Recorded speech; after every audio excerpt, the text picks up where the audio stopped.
Hi, welcome to day 5 of the 12 days of tapping. And today I wanted to share something with you that somebody sent in.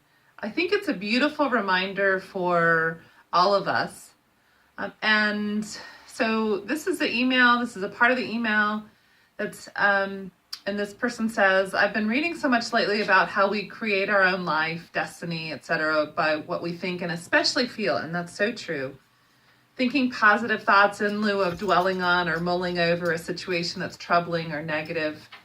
Sometimes it seems that I automatically dwell on negative aspects of a situation and then catch myself. So what I think it's important for us to remember is that our brains are we're wired to pay attention to the negative because that's about safety. So of course, we're going to really kind of ruminate on some of the negative stuff. That's part of our wiring. And it does take more effort to focus on things that are positive. So the good news that this person is actually catching herself. And you can catch yourself too. That takes practice. And I think tapping can help with that. So the question becomes, can I recognize this sooner? And I think that I hope that this tapping sequence can help with that process.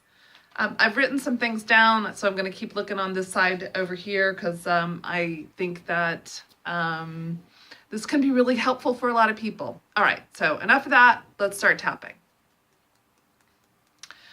Even though I have all these thoughts and feelings,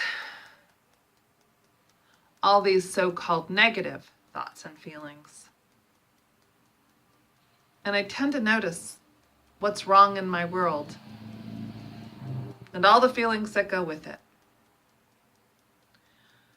More and more, I use these thoughts, feelings, and situations as signals, because they're all signals. There are reminders to me to refocus on what I do want in my life. So even though I spend a lot of time thinking about what's negative and what's wrong,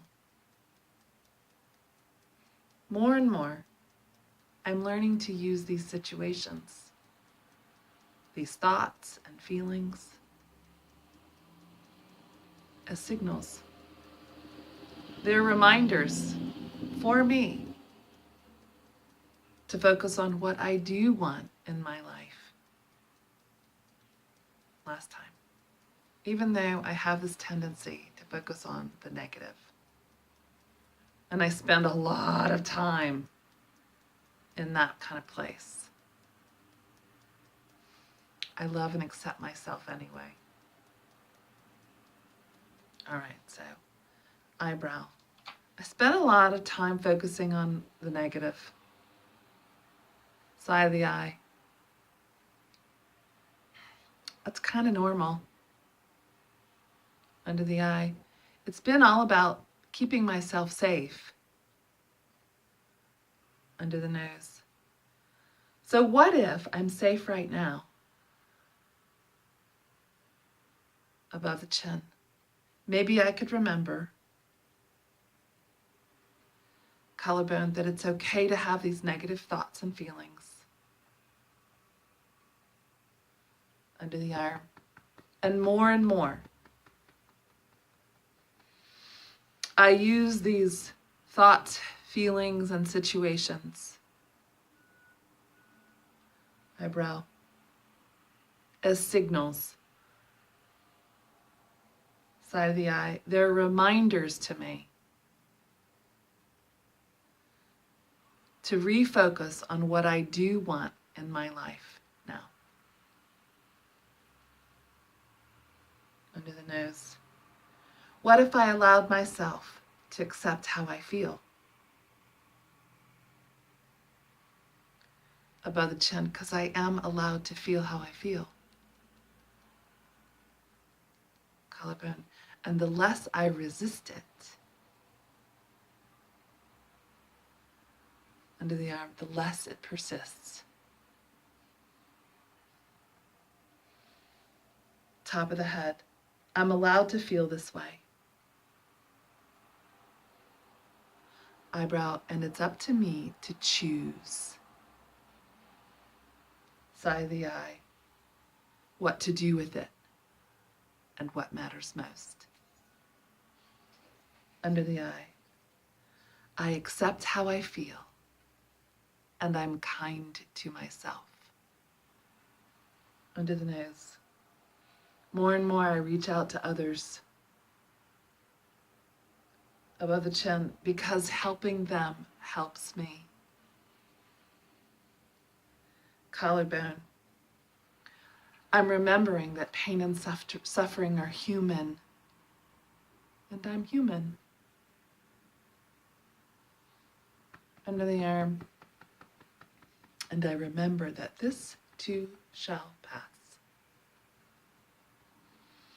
Top of the head.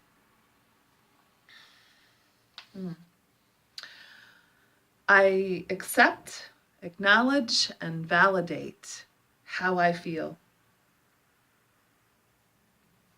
Eyebrow. And I remember, you might not even know this, but I remember, side of the eye, that even intense feelings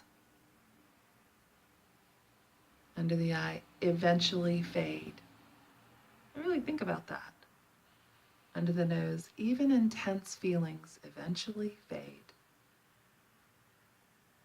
Above the chin. So if I allowed myself to feel what I feel, collarbone, it would fade. Under the arm. And I remember I'm now more resilient. Top of the head than I even thought I was.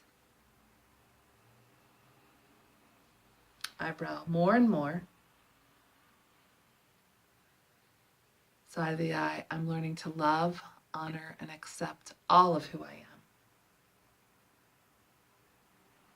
Under the eye, more and more, I remember,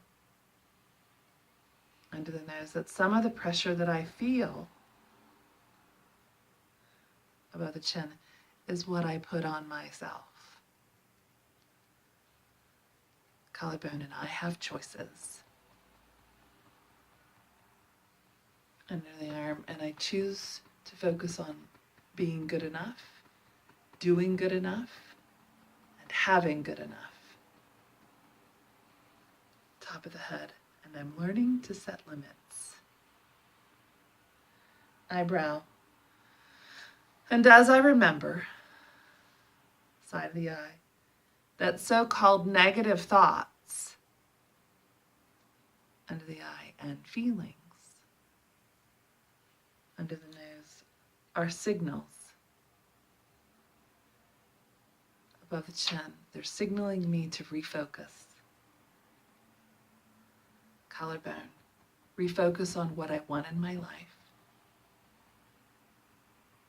Under the arm, they're signaling to remember. Top of the head, to take good care of myself. Stop and take a deep breath.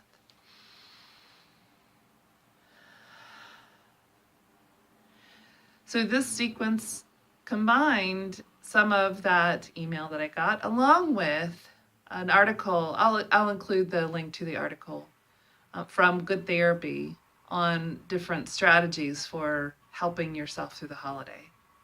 So until next time, happy tapping.